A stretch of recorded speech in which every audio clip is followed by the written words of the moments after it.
Welcome.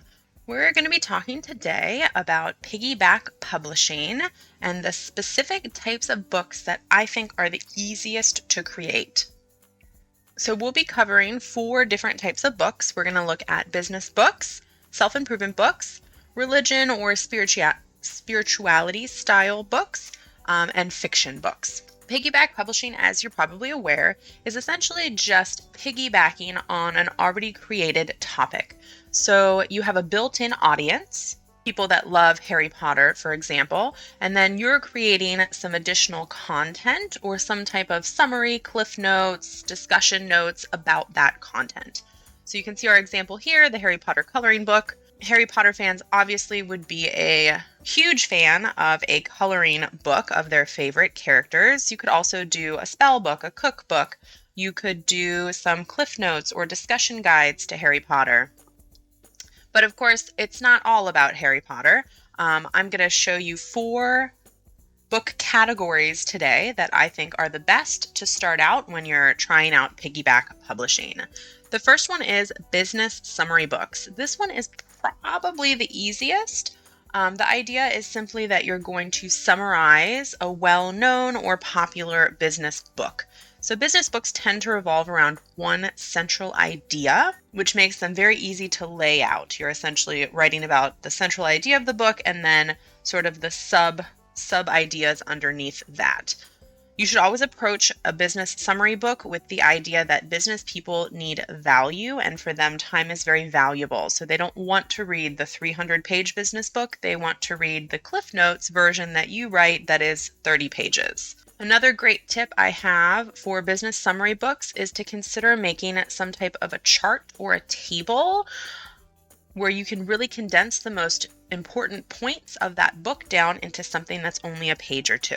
The second category I want to touch on is self-improvement books. Obviously, these are incredibly popular, best sellers. Self-improvement books have been around for a while and they're not going anywhere anytime soon. These books tend to have a lot of fluff. So when you're going through, you're essentially just going to be cutting out all that filler and getting to the nuggets of information in there. You should approach this with the idea that you are trying to give readers the advice that they need and help them apply it to their lives. One example of a self-improvement book, you see these a lot, various fad diet type books. These often include a nutrition guide, a step-by-step diet plan, and an exercise plan. So it's really nice to take those out if they're not already in the book that you're piggybacking on and put them again into like a chart or a table, something that's easy to access for your readers. The third category I'm going to touch on is sort of religion or spirituality style books. These can be a little bit more difficult to summarize.